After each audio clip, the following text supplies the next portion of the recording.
श्री धन्वंतरे नमः। ओम श्री धन्वंतरे नमः। ओम श्री धन्वंतरे नमः। द योगा सिटी चैनल पर आप सभी मित्रों का आज की चर्चा में मैं स्वागत करता हूं। आदरणीय मित्रों,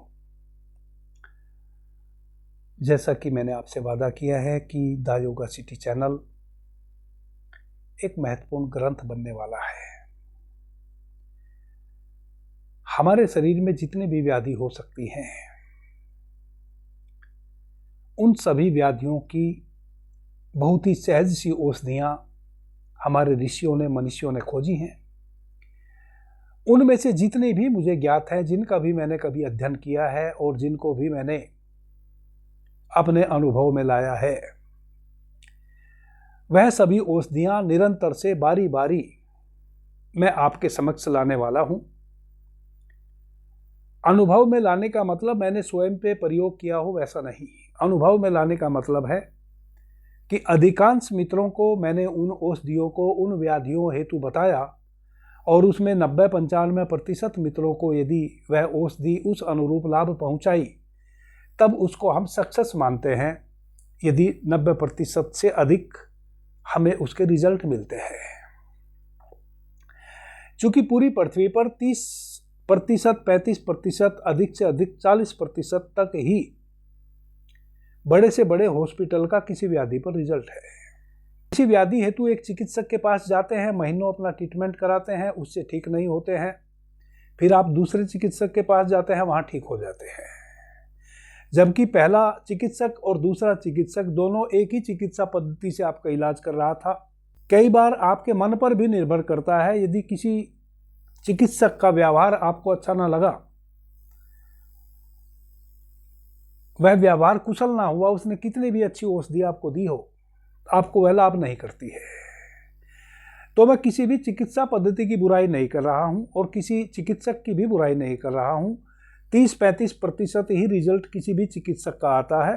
कुछ लोग उसके यहाँ वैसे ठीक होते हैं जो कहीं भी ठीक ना हुए हों, और कुछ लोग उसके यहाँ बिल्कुल भी ठीक नहीं हुए होते हैं। जो पहली बार उसके यहाँ आते हैं अपनी चिकित्सा के लिए, कई बार वह भी उसके यहाँ ठीक नहीं होते हैं, वह किसी दूसरे के यहाँ ठीक होते हैं। मैं आपको जो औषधियाँ किसी भी व्याधि हेतु बता रहा हूँ, उनके 90-95% रिजल्ट है। तभी मैं YouTube के माध्यम से आपको बता रहा हूँ, ताकि आप उनका सही प्रकार से उपयोग कर लें और आपके ज़्यादा पैसे भी बर्बाद ना हो और सहज रूप से कम समय में आप लाभान्वित भी हो जाएं। दूसरा, मैं वह औषधि बताने का प्रयास करता हूं जिसके कोई साइड इफेक्ट ना हो। चूंकि YouTube पे बताई हुई औषधियों का आप गलत प्रकार से सेवन कर सकते हैं, वह आपको नुकसान कर सकती है। इसलिए मैं ऐसी औषधियां बताने का प्रयास करता हूं कि थोड़ी बहुत गलती भी यदि आप उसके सेवन काल में कर लें तो आपको कम से कम नुकसान ना हो, भले लाभ ना मिले। चीज़ों को मैं ध्यान में रखते हुए आपको औषधि बताने का प्रयास करता हूं। अभी तक जितनी भी मैंने औषधि जिस व्याधि हेतु बताई है, मित्र मुझे व्हाट्सएप के माध्यम से या कमेंट के माध्यम से बताते हैं कि गुरुजी हमें लाभ मिला है। बहुत ही कम मित्र वैसे होंगे जिन्होंने ऐसा कहा है कि हमें इस औषधि से लाभ नहीं मिला है। आदरणीय मित्रों, 2-3 रोग ऐसे हैं जो हमारे खान पान के कारण हमारे शरीर में उत्पन्न हो जाते हैं। असल में वह कोई रोग भी नहीं होते, बस खाने पीने की थोड़ी सी हमारी लापरवाही से वह उत्पन्न हो जाते हैं। उन्हीं में एक रोग है शीघ्र पतन, जो कि पुरुषों की बहुत ही खतरनाक बीमारी है और बीमारी कुछ भी नहीं है। और लगभग हर 5वां पुरुष इस बीमारी से ग्रस्त है। सर्वाधिक मैसेज मुझे व्हाट्सएप के माध्यम से, जब से मैंने यह योगा सिटी चैनल बनाया है, इसी विषय पर आते हैं। या तो कॉन्स्टिपेशन के शिकार हैं, गैस के शिकार हैं लोग, गैस बनती है, कॉन्स्टिपेशन रहता है, या वह शीघ्र पतन के रोगी हैं। इस विषय पर मैंने कई औषधि भी पीछे बताई हैं और बहुत महत्वपूर्ण औषधि हैं वह, लेकिन फिर भी मित्र पूछे चले जाते हैं। और चूंकि औषधियों की तो कमी नहीं है, और फिर मैं यह भी मानता हूं कि सबको सभी औषधियां सूट भी नहीं करती और सबको सभी औषधियां लेने का मन भी नहीं करता। तो आज मैं उन रोगियों के लिए जो शीघ्र पतन के रोगी हैं, ऐसी स्तंभक औषधियां बता रहा हूं जो निरापद है, जो किसी भी प्रकार का नुकसान आपको नहीं पहुंचाएंगी और तुरंत लाभ देने वाली है। उन औषधि को आप नोट कर लें।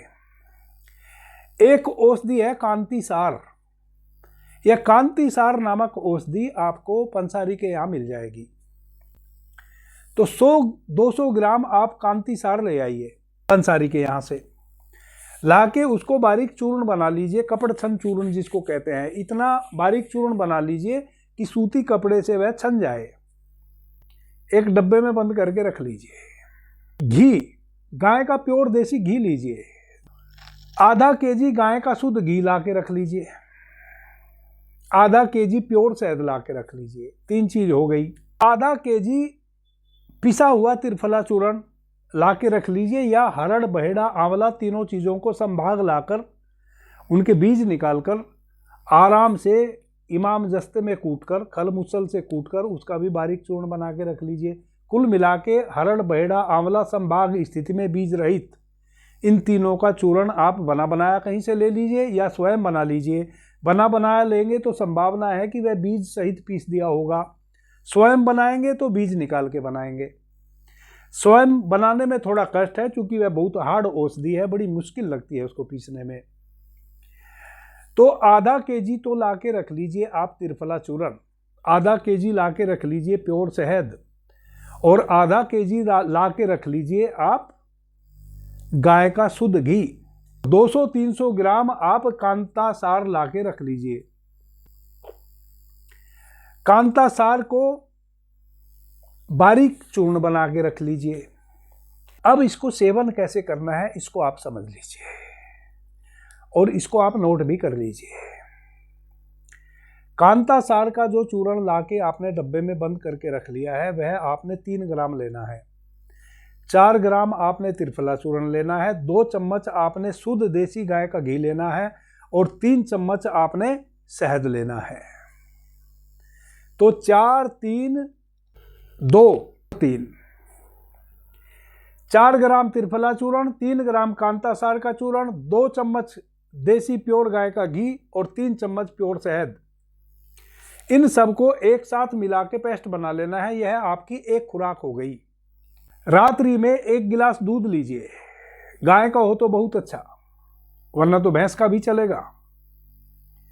सोने के समय जब आपने और अब कुछ भी खाना पीना ना हो, लास्टली आप केवल सोने ही जा रहे हो अपने बिस्तर पर, वैसे समय पे आप इस पेस्ट को चाट चाट के उंगली से खाइए। जब पूरा आप चाट चाट के खूब अपनी लार के साथ निगल जाएं, तब घूंट भर भर के स्वाद ले लेके उस 1 गिलास दूध को ऊपर से पीजिए और सो जाइए। 1 सप्ताह निरंतर इस प्रकार से सेवन कीजिए। 1 सप्ताह के बाद आप देखेंगे कि आपके भीतर यह औषधि स्तंभक का कार्य करना शुरू कर दे। जो मित्र कांतिहीन हो गए हैं उनको यह कांति लौट आएगा वापस। जिनको कॉन्स्टिपेशन के कारण वीर्य पतला हो गया है, जिसके कारण स्तंभन नहीं हो रहा है, वीर्य वाहिनी नाड़ी कमजोर हो गई हैं, वीर्य को संभाल नहीं पा रही हैं, जरा सी उत्तेजना आते ही मूत्र मार्ग से ही वीर्य बहने लगता है, वैसे रोगियों को वीर्य वाहिनी नाड़ी मजबूत होंगी, कब्ज दूर होगा, वीर्य का पतलापन दूर होगा, वीर्य होगा और शुद्ध रूप में नया वीर्य का उत्पादन होगा। स्तंभक का मतलब ही होता है कि यदि वीर्य शुद्ध रूप में बने और गाढ़ा हो तब उसका निच्छरण बहुत जल्दी नहीं होता है, तब वह यूं ही नहीं बहता है, तब वह असली, चूंकि वीर्य बहुत ही कीमती रतन है किसी भी पुरुष का, आपकी वीर्य वाहिनी नाड़ी रूपी तिजोरी में मजबूती से स्थिर रहता है, फिर वह यूं ही नहीं बहता। जब आपके वीर्य वाहिनी नाड़ियों में शुद्ध रूप से गाढ़ा होकर वीर्य तिजोरी रूपी वीर्य वाहिनी नाड़ियों में स्थिर हो जाता है, उसी को कहते हैं स्तंभन। तो यह जो मैंने 4 औषधि आपको बताई है, इस प्रकार से स्तंभक का कार्य करती है।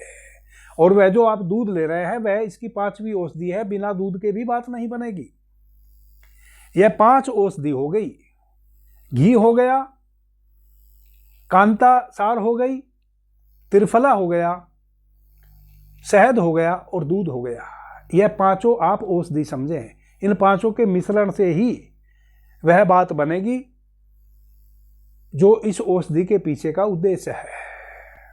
आदरणीय मित्रों, कि आपने खान पान को जरूर सुधारें।